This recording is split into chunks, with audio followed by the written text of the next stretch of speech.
Sonipat parliamentary में आप लिख देता हूं मैं, कांग्रेस की एक भी सीट सोनीपत पार्लियामेंट्री में 9 सीटें हैं, 9 की 9 सीटों में एक भी सीट इनकी नहीं आई। वो आपके साथ रुणदून गोवाड़ा हल्के के बटाना गांव में मौजूद है भाजपा उम्मीदवार डॉक्टर अरविंद शर्मा बटाना गांव में वोट की अपील करने आए हुए हैं। हमारे साथ मौजूद बातचीत करने थे। डॉक्टर साहब, बटाना गांव में पहुंचे हो, पूरे हल्के में किस प्रकार का कैसे देखिए, पूरे हल्के में आपने देखा, पहले तो नायब सैनी जी ने जो 57 दिन का जो उनका कार्यकाल था उसके लिए लोगों में जोश था कि अभी 57 दिन में मुख्यमंत्री इतने फैसले SC BC और गरीबों के ले सकते हैं, किसानों के लिए ले सकते हैं, नौजवानों के लिए ले सकते हैं, उनकी नौकरी पक्के करने का। तो 57 दिन में इतने फैसले ले सकते हैं, तो आगे 5 साल उनको मौका मिलेगा तो कितना काम वो करेंगे। तो अब जो संकल्प पत्र आया है, संकल्प पत्र आने से जो मोदी जी की गारंटी का, नड्डा जी की गारंटी का, नायब सैनी जी, मोहन बड़ौली जी की गारंटी का जो संकल्प पत्र आया है, उससे और भी ज़्यादा जोश बढ़ा है। जैसे 2100 रुपये महिलाओं के, हर महिला के खाते में 2100 रुपये हर महीने जाएंगे। 5 लाख घर पक्के मकान बनाने की बात है। लड़कियों को जो कॉलेज जाएंगे उनको स्कूटी देने की बात है। 500 रुपये का सिलेंडर देने की बात है। अग्निवीरों के लिए कि कोई भी अग्निवीर जो हरियाणा का निवासी है वो नौकरी, उसके रिटायरमेंट के बाद उसको पक्की नौकरी देने का काम हरियाणा सरकार करेगी। तो बहुत सारी चीज़ें ऐसी हैं। 2 लाख नौकरियां देगी सरकार।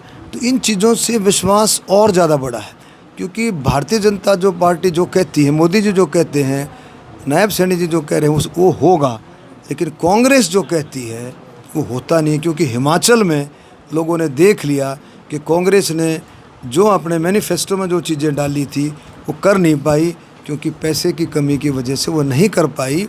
और आज हिमाचल में उनके सरकारी कर्मचारियों को तनख्वाह देने के भी पैसे नहीं हैं। तो मोदी जी की जो गारंटी है उस पर हमेशा अमल होता है, कांग्रेस हमेशा झूठ बोलती है, ये फ़र्क है।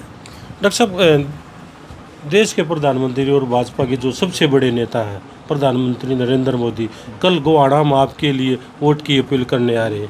देखिए, मेरे लिए तो ठीक बात है, गोहाना आ रहे हैं, उसमें हमारी और भी कॉन्स्टिट्यूंसियाँ शामिल हैं। सोनीपत पार्लियामेंट्री क्षेत्र के भी जितने भी विधानसभा के क्षेत्र हैं, 9 के 9 वो भी आएंगे, और आसपास के और भी लगभग 20 क्षेत्र जो है उसमें शामिल हैं।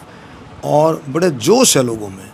मोदी जी के लिए तो हमेशा ही लोगों में जोश रहता है, क्योंकि देश को जितना मजबूत मोदी जी ने देश में और विदेश में जो किया है, हर एक आदमी समझता है कि देश की शान जितनी मोदी जी ने बढ़ाई है, शायद ही कभी किसी ने, प्रधानमंत्री ने इतना काम किया हो। लोगों में जोश है। कल की रैली ज़बरदस्त तरीके से कामयाब होगी। लोग मोदी जी के विचार सुनने के लिए लोग बाग पहुँचेंगे। राई से जो कांग्रेस के विधायक रहे हैं जयतीर्थ दहिया, कल उन्होंने भूपेंद्र हुड्डा, दीपेंद्र हुड्डा के बारे में कहा कि उन्होंने हमारे साथ नाइंसाफ़ी की है, टिकट बेचने का काम किया। उनका अपना पर्सनल मामला है, उनकी हवा देखो। कांग्रेस की मैं हकीकत बता रहा हूँ। आप कोई कहीं से उठा कर देख लें, GT रोड देख लें, राई की बात करें, राई से लेकर के सोनीपत, आपका संभाड़का, पानीपत, करनाल, कुरुक्षेत्र, अम्बाड़ा, कालका तक चले जाओ।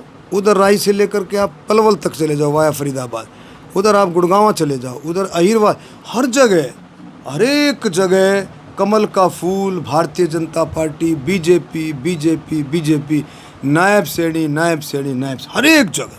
और मैं कहता हूँ, गारंटी से मैं कहता हूँ, 100% मैं कहता हूँ कि तीसरी बार भारतीय जनता पार्टी की सरकार बनेगी, नायब सैनी जी मुख्यमंत्री बनेंगे। और गोहाना में लोगों ने मन बना लिया है, 36 बिरादरी ने मन बना लिया है कि गोहाना में भी कमल का फूल खिलेगा। कांग्रेस के नेता प्रोफेसर वीरेंद्र कल आए थे, हमारी बातचीत हुई थी। वो कह रहे हैं कि कांग्रेस जो है 60 से ज़्यादा सीटें जीत कर हरियाणा में सरकार बना रही है। आपके सामने है। अब सीटें गिन लो, इनकी कौन सी आओगी। सोनीपत में देख लेना, सोनीपत ज़िले की बात कर रहा हूँ मैं, और सोनीपत पार्लियामेंट्री में देखो तो आप और देख लेना। मैं कहता हूँ सोनीपत पार्लियामेंट्री में आप लिख देता हूँ मैं, सोनीपत पार्लियामेंट्री में शायद इनकी एक भी सीट ना आए। और बताओ, एक भी सीट ना आए इनकी। कांग्रेस की बात करूँ, कांग्रेस की एक भी सीट सोनीपत पार्लियामेंट्री में 9 सीटें हैं, 9 की 9 सीटों में एक भी सीट इनकी नहीं आई। डॉक्टर साहब लिख कर दे रहे हो, बड़ा लिख कॉन्फिडेंस के है। बिल्कुल बिल्कुल मुझे कॉन्फिडेंस, मेरे अंदर कॉन्फिडेंस नहीं है, मुझे लोगों पर भरोसा है, मुझे 36 बरादरी पर भरोसा है, मुझे सरकार के नायब सैनिक के कामों पर भरोसा है, मुझे मोदी जी के कामों पर भरोसा है। जिस तरह से जन कल्याण के, गरीबों के, गरीब चाहे किसी भी जाति से है, चाहे वो SC है, BC है, OBC, जिस तरह से काम किए हैं, नौजवानों के लिए जिस तरह काम किए हैं, महिलाओं के लिए 2100 रुपया महिलाओं के हर महीने खाते में जाएंगे, कोई छोटी बात है। ये विश्वास है मुझे कि जिस तरह से लोग, क्यों कि भारतीय जनता पार्टी झूठ नहीं बोलती, सच की राजनीति करती है, और मोदी जी की गारंटी है ये संकल्प पत्र भारतीय जनता पार्टी का। जो भी संकल्प पत्र को पढ़ लेगा, जो भी संकल्प पत्र को समझ लेगा, मैं गारंटी के साथ कहता हूँ वो भारतीय जनता पार्टी से बाहर नहीं जाएगा।